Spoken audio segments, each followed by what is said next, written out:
Hello everybody and welcome back to my channel. I have been gone for quite a while because I have been dealing with a lot of emotional upheaval. I've been going through a really hard time with my depression lately, but I'm trying to do things to get back into the groove of, just my everyday life and trying to feel normal again and trying to feel better. And so yesterday I went out and I bought some new witchy stuff. I bought some new books. I didn't buy all this stuff yesterday, but I bought most of it yesterday. So I recently, I did one of these before where I recommended some books to you guys. I'm going to do some book recommendations for Wicca or witchcraft. And also I'm going to show you guys some of the stuff I bought.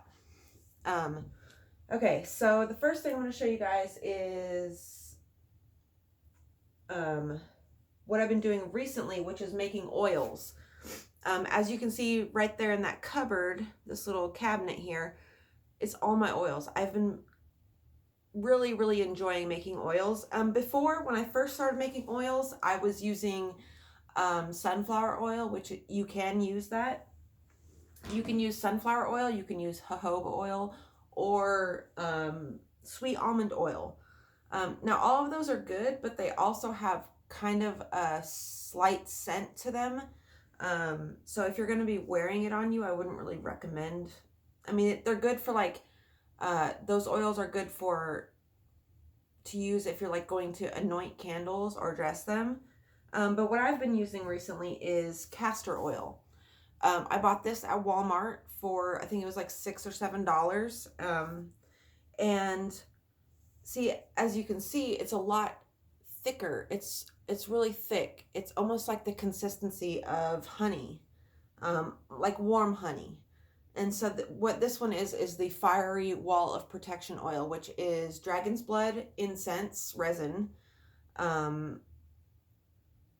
I think it's either frankincense or myrrh and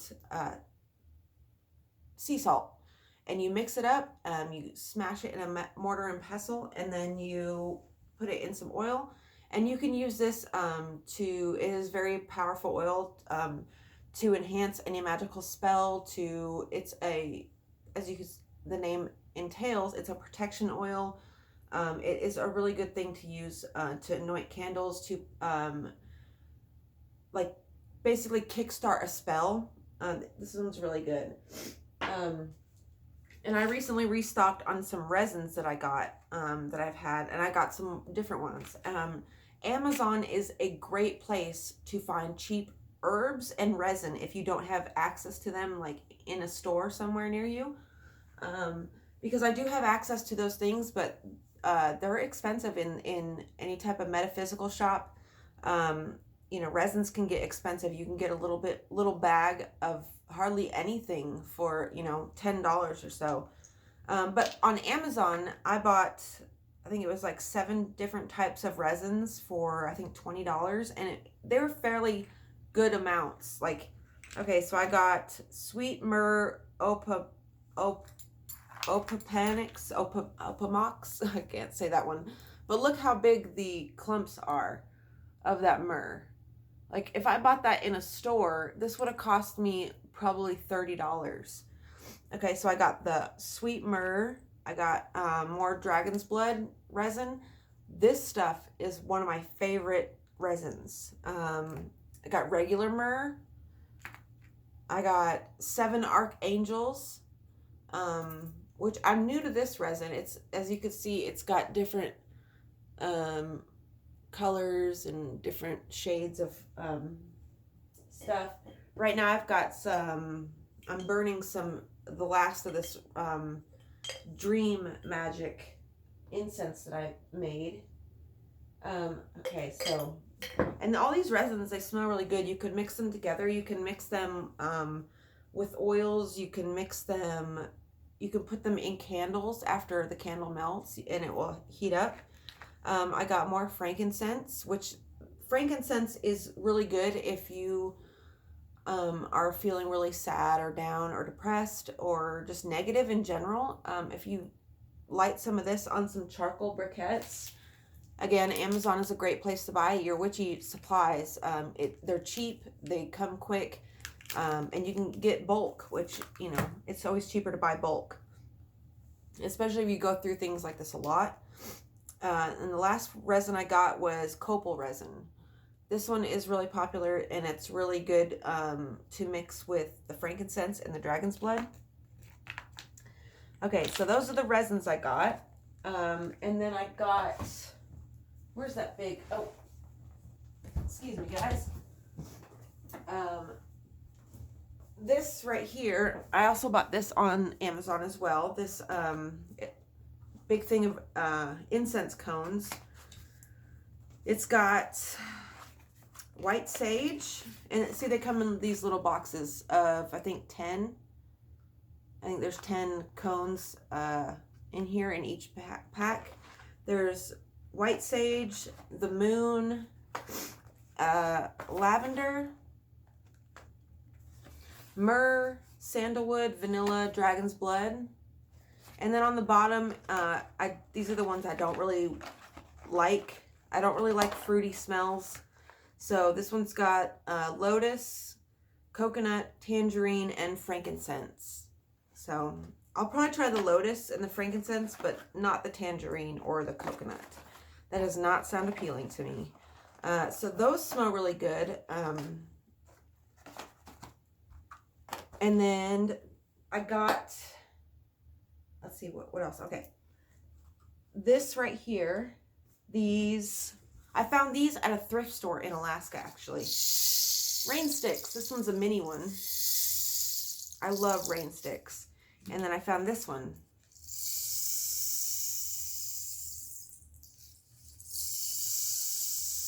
They're so peaceful. I wonder how they're made. If any of you guys know how these are made, please leave a comment and let me know. Maybe I'll just do some research on Google. It probably won't be that hard to figure it out. And then next, I want to show you some pendulums that I made recently. Well, not recently. Well, in the last couple of months, I made these. This one, I bought this charm at Michael's. It is rose quartz. And then, of course, the bell. And it's got a little moonstone bead. So that's one pendulum. And as you know, if you don't know anything about pendulums, you can use them to communicate with spirits or, you know, your higher self, something like that. This one I made from resin and some stones and some flowers. And it's got a little sword charm on it, and then a little tree charm. And then this one, I bought this one as well, this pendulum, the bottom part. My daughter use this one, and it had some carnelian on the bottom, some red carnelian, and it busted off. But it's a chakra pendulum, and it's got a bunch of different, I think it's got amethyst, lapis lazuli, aventurine, blue sodalite, tiger's eye, and I don't know what that orange one is, but, and then this one's got a hematite square bead, a little, almost like Indian looking bead, and then moon. And then I keep those in this little gold bowl that I found at a thrift store as well. Okay, so I got 2 new tarot decks.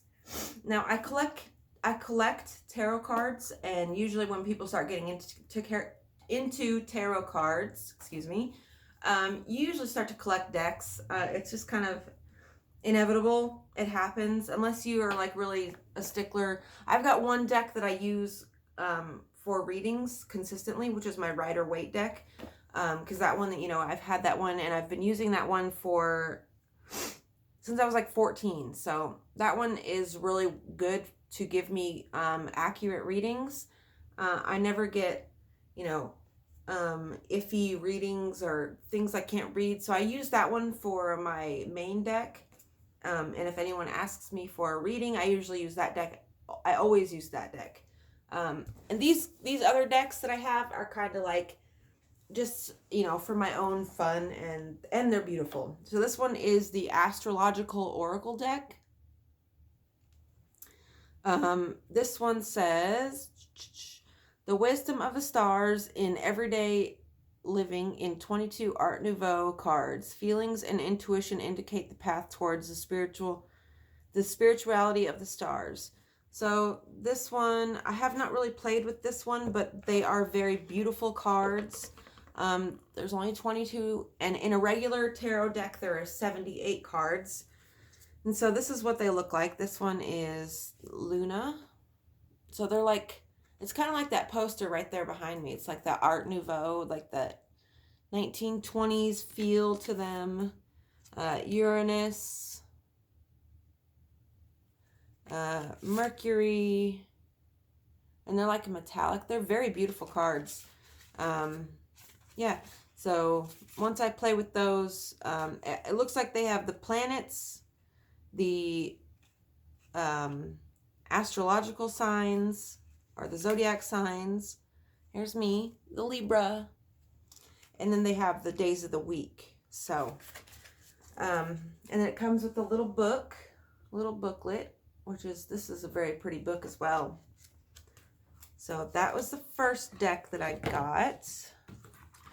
Excited to play around with those. Of course, learning a whole new deck is a process. It takes time, it takes patience, and it takes dedication. You know, I've had my my Rider-Waite deck for, you know, over 20 years, or it's been about 18 years I've had that deck, and I still am learning a lot about it.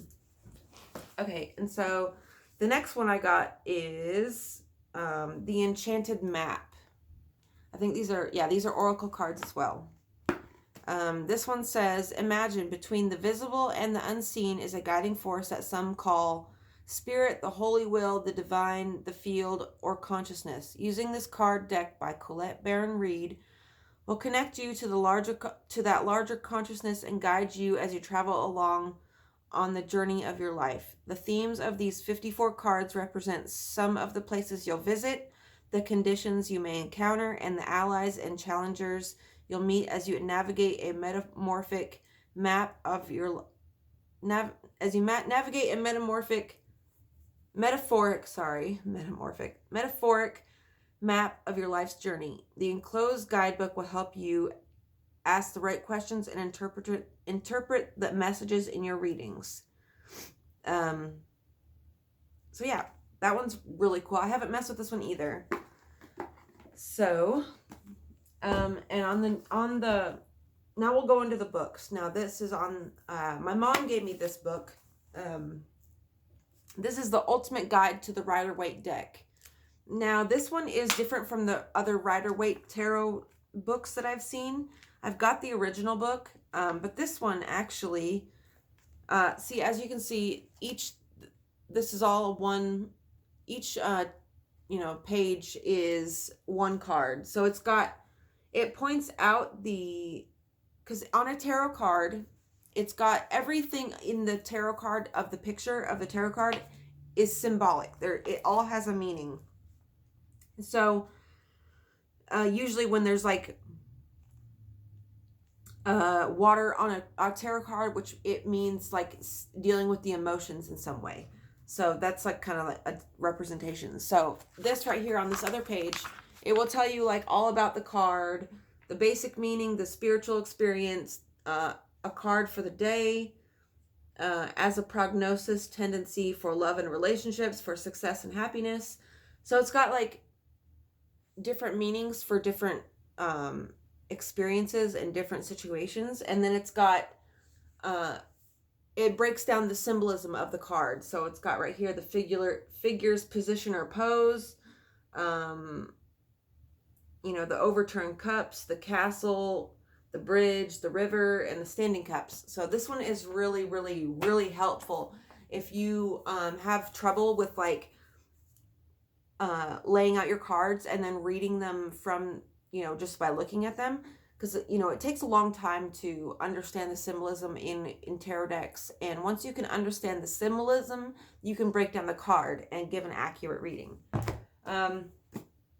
Now the next book that, well, this one is a kind of an old one. I just wanted to show you guys this one for like a, you know, to just bring you up on the, I haven't got the newest edition yet, is what I'm saying. This one is the Llewellyn's 2019 Witch's Companion and a guide to contemporary living.